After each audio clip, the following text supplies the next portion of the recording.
नमस्कार विद्यार्थी मित्रांनो, मी वैभव बिडवे.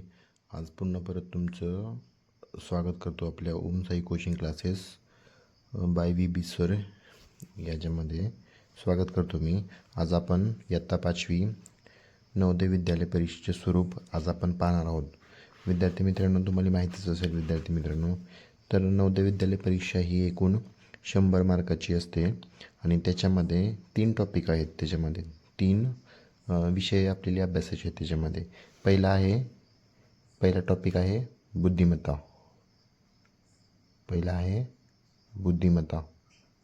ठीक आहे. बुद्धिमत्ता हा टॉपिक तुम्हाला म्हणजे मानसिक क्षमता चाचणी हा टॉपिक असेल तुम्हाला. याच्यावर एकूण 40 प्रश्न, ह्याच्यावर एकूण किती 40 प्रश्न विचारले जातात. 40 प्रश्न किती मार्कासाठी? एक प्रश्न जो असतो हा किती असतो 1.25 मार्क्ससाठी असतो. म्हणजे किती झाले 40 प्रश्नाचे 1.25 गुणिले किती करायचं आपल्याला 40, तर किती येतात टोटल आपल्याला मार्क्स लिहायचे 50 मार्क्स. टोटल किती 50 मार्क्स. ठीक आहे. 40 गुणिले 1.25 गुणिले किती 50 मार्क, टोटल झाले 50 मार्क. म्हणजे बुद्धिमत्ता हा टॉपिक आपला किती 50 मार्कासाठी असतो. तर टोटल ही नवोदयची एक्झाम तुमची किती मार्काची असते? टोटल असते 100 मार्काची एक्झाम. किती असते? 100 मार्काची एक्झाम असते तुमची नवोदयची मार्क. तर त्याच्यामध्ये बुद्धिमत्ता हा टॉपिक. सेकंड टॉपिक कोणता आहे आपला? ठीक आहे. त्याच्यामध्ये विविध प्रकारचे 10 टॉपिक असतात. तर प्रत्येक टॉपिकवर 4 प्रश्न म्हणजे अंदाजे 10 टॉपिकवर किती 40 प्रश्न विचारले जातात आणि एक प्रश्न 1.25 मार्काचा. तर टोटल 50 मार्क हे तुमचे बुद्धिमत्तासाठी असतात. म्हणजे हाफ ऑफ द पोर्शन हा तुमचा बुद्धिमत्ता या टॉपिकवर विचारले जातात प्रश्न. आणि प्रश्न हे आकृतीबंध किंवा आकृतीशी संबंधित असतात. ठीक आहे. सोप्या प्रकारचे प्रश्न असतात. आपण नंतर सविस्तर पुढे पाहणार आहोत. त्याच्यानंतर दुसरा टॉपिक आहे तुमचा अंकगणित किंवा गणित हा विषयाचा टॉपिक आहे दुसरा.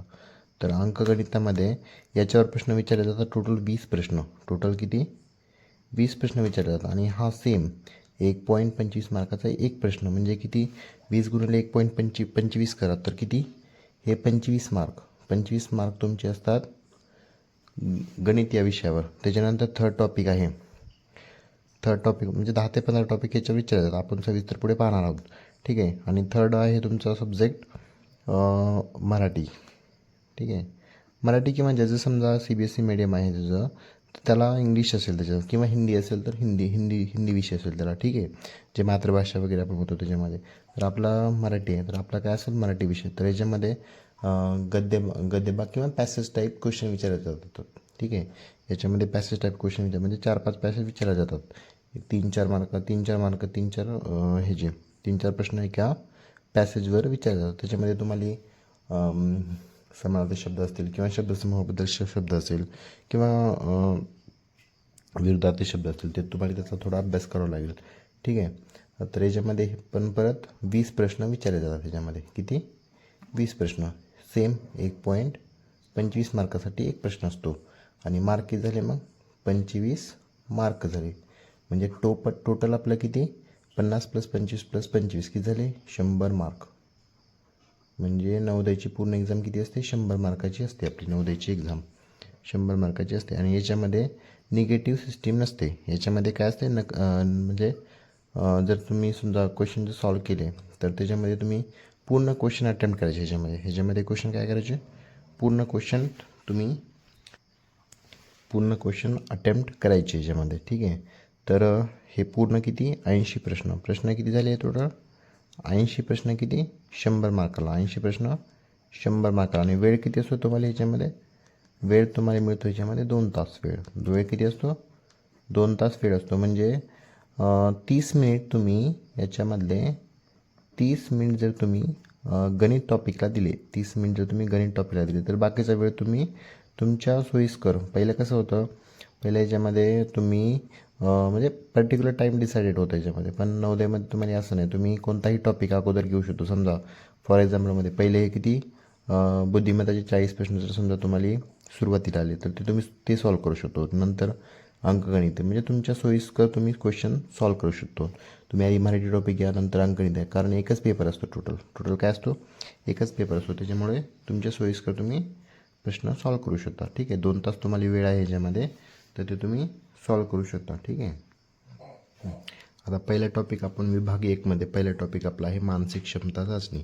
तर याच्यामध्ये प्रश्न क्रमांक 1 ते 40 प्रश्न क्रमांक 1 ते 40 हे किती 49 मार्कासाठी क्वेश्चन आहेत. आता आपण पाहिल्यासारखं तर काय याच्यामध्ये क्वेश्चन तुम्हाला सॉल्व करते वेळेस काय करायचं आहे. ठीक आहे. तर आकृती व चित्रे पाहून विचार करण्यामध्ये हा अडथळा येत नाही. ठीक आहे. तर याच्यासाठी तुम्हाला इकडे बघा प्रश्न हे पूर्ण कशावर असतील आकृत्यावर असतील आपले प्रश्न. ठीक आहे. प्रश्नपत्रिकेतील मानसिक क्षमता चाचणीचे स्वरूप पुढीलप्रमाणे आहे. हे आता मी सांगितलं तुम्हाला. तर ऑप्शन याच्यामध्ये येतील तुम्हाला ABCD. त्याच्यामधले एक ऑप्शनला तुम्हाला काय करायचं आहे गोल करायचं आहे. एक टॉपिकला काय करायचं तुम्हाला असं गोल करायचं आहे आकृतीमध्ये. म्हणजे एक्झाम्पलमध्ये पहा म्हणजे असं असेल तुमचे ऑप्शन A, B, C आणि D. ठीक आहे. तर या 4 ऑप्शनपैकी तुम्हाला समजा फॉर एक्झाम्पलमध्ये 1, 2, 3 आणि 4 हे ऑप्शन आहेत. त्याच्यामध्ये समजा ए ऑप्शनला मी जर असं गोल केलं ए ऑप्शनला काय केलं मी डार्क पेननं करायचं काय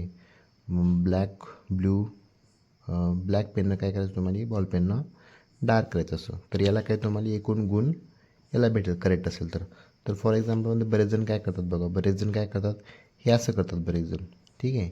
हे असं करतात तर हे काय होईल रॉंग होणार आहे. हे काय होणार आहे रॉंग होणार आहे. किंवा असं पण करायचं नाही म्हणजे ॲट अ टाईम काय करायचं तुम्ही म्हणजे दोन्ही ऑप्शन समजा 1 आणि 3 ऑप्शनला मी जर असं गोल केलं तर या ठिकाणी तुम्हाला किती 0 मार्क मिळेल. काय मिळेल तुम्हाला इथं 0 मार्क मिळेल. हा क्वेश्चन तुमचा कन्सिडर करण्यात येणार नाही. ठीक आहे. त्याच्यामुळे फक्त तुम्ही काय करायचं समजा फॉर एक्झाम्पलमध्ये ABC आणि D हे असे 4 ऑप्शन आहेत. तर समजा ऑप्शन कोणता आहे तुमचा C ऑप्शन करेक्ट आहे समजा. तर C ऑप्शनला फक्त तुम्ही काय करायचं असं म्हणजे सर्कलच्या बाहेर येऊ द्यायचं नाही. सर्कलच्या बाहेर हा जो कलरिंग आहे ते सर्कलच्या बाहेर तुम्ही बिलकुल पण करायची नाही. ठीक आहे. याची काळजी तुम्हाला घ्यायची आहे. किंवा बरेच जण काय करतात प्रश्न सोडवताना प्रश्न समजा ए आहे इथं आणि प्रश्न दुसरा आहे प्रश्न तिसरा आहे. तर गडबडीमध्ये आपण काय करतो प्रश्नपत्रिका सॉल्व करताना तर सिक्वेन्स पाहत नाही आपण. सिक्वेन्स म्हणजे एचं उत्तर जर समजा काय असेल चुकीने जर आपण सेकंड क्वेश्चनला जर गोल केलं तर आपले पूर्ण सिक्वेन्सनं आपले क्वेश्चन काय होणार आहेत चुकणार आहेत. त्याच्यामुळे ते तुम्ही काळजी व्यवस्थित घ्यायची आहे परीक्षेमध्ये सॉल्व करताना. ठीक आहे. आता आपण काय करू बुद्धिमत्ता चाचणीचे जे प्रश्न आहेत ते आपण म्हणजे कोणते कोणते टॉपिक येणार आहेत तुम्हाला नवोदय एक्झाममध्ये ते आता आपण पाहणार आहोत 1 बाय 1. ठीक आहे. आता याच्यामध्ये तुम्ही पहा टॉपिक कोणते कोणते मानसिक क्षमता चाचणी पुढील 10 प्रकारचे प्रश्न विचारले जाऊ शकतात प्रश्नपत्रिकेत. प्रश्नपत्रिकाचा क्रम वेगळा असू शकतो. म्हणजे तुम्ही आता परीक्षेमध्ये समजा पहिला टॉपिक आपला कोणता आहे वेगळे पद शोध आहे. नंतर जुळणारी आकृती आहे आकृती पूर्ण करा थर्ड टॉपिक आहे. मालिका पूर्ण करा. समसंबंध बहुमितिक रचना पूर्ण करा. आरशातील प्रतिमा घडी घाला व उलगडा. ठीक आहे. अवकाश कल्पना तुकडे जोडा. लपलेली आकृती शोधा. हे पूर्ण 10 टॉपिक आहेत. तर ह्या 10 टॉपिकवर प्रत्येक टॉपिकवर 4 प्रश्न असे 40 प्रश्न तुम्हाला याच्यातून विचारले जाणार आहेत. ठीक आहे. एक कमी जास्त 4 प्रश्न विचारले जाण्याची शक्यता आहे याच्यामध्ये. ठीक आहे. तर तुम्हाला व्यवस्थित याच्यामध्ये जे त्यांनी हे दिले आहे सूचना वाचून तुम्हाला व्यवस्थित कोणत्या टॉपिकचा प्रश्न आहे ते करून तुम्हाला प्रश्न सॉल्व करायचे आहेत. ठीक आहे. आता दुसरा आपला टॉपिक बघा अंकगणित. आता मग पहिले 40 प्रश्न कशावर होते आपल्या बुद्धिमत्तेवर. आता पुढचे 41 ते प्रश्न 60पर्यंत म्हणजे किती 20 प्रश्न हे कशावर असणार आहेत अंकगणितवर असणार आहेत. तर याच्यामध्ये बघा हे किती तेच 1.25 मार्कासाठी असणार आहेत आणि ते किती 20 प्रश्न 25 मार्कासाठी असणार आहेत. ठीक आहे. तर याच्यामध्ये बघा जे आणि विद्यार्थ्यांनी प्रश्नपत्रिका सॉल्व करताना काय करायचं बघा सेकंड बीटमध्ये सांगितलेलं आहे त्यांनी आपल्याला नेमून दिलेल्या जागेतच आकडेमोड अगर कच्चे काम करावे ना. प्रश्नपत्रिकेमध्ये तुम्हाला खाली या ठिकाणी कच्चे काम असे वगैरे जागा असते स्पेस असतो खुला त्याच्यामध्ये तुम्हाला कच्चं काम करायचं आहे. कुठेही कच्चं काम करायचं नाही. ठीक आहे. नंतर त्याच्यामध्ये प्रश्न जे असतात प्रश्न ह्याच्यामध्ये तर मराठी भाषेमध्ये प्रश्न येणार नाहीत आपल्याला. म्हणजे फॉर एक्झाम्पल क्वेश्चन क्रमांक जो आहे आपला फक्त आंतरराष्ट्रीय आकड्यांचाच म्हणजे उदाहरणार्थ 1 2 3 4 5 6 7 8 9 0 उपयोग करायचा असतो. प्रत्येक प्रश्नासाठी पर्याय असतो बरोबर. त्याच्यानंतर काय तर एक काळजी घ्यायची आहे मग सांगितल्याप्रमाणे. तर अंकगणित पेपर जो असतो 2 तासापैकी तुम्हाला 30 मिनिट अंकगणित विभाग सोडून घ्यायचा आहे तेवढ्या वेळामध्ये. एवढी काळजी फक्त विद्यार्थ्यांनी प्रश्नपत्रिका सॉल्व करताना घ्यायची आहे. ठीक आहे. किंवा हा टॉपिक तुम्ही लास्टला पण सोडू शकता, ठीक आहे. अर्धा तास हे करून वेळ ठेवून किंवा सुरुवातीला सोडवा, ती तुमची मर्जी आहे. तुम्हाला जे असं सोडवायचं तसं जे तुम्हाला टॉपिक सोपं वाटतं तुम्ही अगोदर घेऊ शकता, ठीक आहे. नंतर त्याच्यामध्ये टॉपिक पहा. गणित या विषयावरील प्रश्न पुढील किती 15 घटकावर आधारित असतात. आता कोणते कोणते घटक आहेत त्याच्यामध्ये? फर्स्ट कोणता आहे बघा, संख्या आणि संख्या पद्धती, ठीक आहे. नंतर सेकंड टॉपिक आहे पूर्ण संख्येवरील 4 मूलभूत क्रिया, अपूर्णांक आणि त्यावरील 4 मूलभूत क्रिया, अवयव गुणक आणि त्यांचे गुणधर्म, लसावी मसावी आहे. नंतर अपूर्णांक आणि दशांश अपूर्णांक आहे आणि त्यावरील मूलभूत क्रिया. दशांश आणि व्यावहारिक अपूर्णांकातील एकमेकांचे रूपांतर आहेत. म्हणजे दशांश अपूर्णांक असेल तर त्याला व्यावहारिक अपूर्णांकामध्ये, कारण व्यावहारिक अपूर्णांक असेल तर त्याला दशांश अपूर्णांकामध्ये रूपांतर करायचं आपल्याला, ठीक आहे. ते आपण पुढे पाहू. लांबी, वस्तुमान, धारकता, काल, चलन, पैसा इत्यादी राशींचे मापन करण्यासाठी संख्यांचा उपयोग, ठीक आहे. आंतरकाळ आणि गती यांचे मापन, गणितीय सूत्रांचे अंदाजीकरण, गणितीय सूत्रांचे सरलीकरण, शतमान आणि त्यांचे उपयोग, नफा तोटा, सरळ व्याज, परिमिती, क्षेत्रफळ आणि घनफळ. याच्यामध्ये काही सूत्र आहेत ते आपण पुढे पाहणार आहोत, ठीक आहे. आकारमान वगैरे करण्यासाठी. तर एवढे 15 टॉपिक आहेत मेन, त्याच्यामधून क्वेश्चन तुम्हाला अंकगणित आणि बेसिक गणितावर क्वेश्चन असतील हे पूर्ण, ठीक आहे. आता आपला शेवटचा टॉपिक आहे याच्यामध्ये म्हणजे 61 पुढील 61 ते 80 प्रश्न हे एकूण किती 25 गुणासाठी असतात. ते कशावर असतील? भाषा या विषयावर असेल. त्याच्यामध्ये हिंदी भाषा असेल तुमची किंवा इंग्लिश असेल, जे CBSE वगैरे असेल त्याच्यासाठी इंग्लिश भाषा असेल किंवा तेलुगू वगैरे जे अदर लँग्वेजमध्ये असतील ते मुलं त्यांच्यासाठी त्यांची भाषा स्टेट त्यांची लँग्वेज असेल, ठीक आहे, मातृभाषा. हां, तर याच्यामध्ये एकूण किती उतारे, याच्यावर आपल्याला उतारे येणार आहे. त्याच्यामध्ये टोटल किती 20 प्रश्न म्हणजे जवळपास 4-5 उत्तरं येतात त्याच्यामध्ये. तर त्याच्यामध्ये तुम्हाला पॅसेज वाचून त्याचे काय करायचे, उत्तरे लक्षपूर्वक वाचायचे. त्यातली घटना, संवाद आणि प्रसंग इत्यादी बाबी काळजीपूर्वक लक्षात घ्या. त्याचा क्रम वगैरे लक्षात घ्या आणि त्याच्यानुसार काय करायचं, अचूक व जलद उत्तरे आपल्याला देता येतील त्याच्यामध्ये. तर आपण नंतर पुढे सराव करणार आहोत, ठीक आहे. तर हे आपले पूर्ण आहे हे आपलं परीक्षेचं स्वरूप, ठीक आहे. तुम्हाला समजलं असेल मित्रांनो.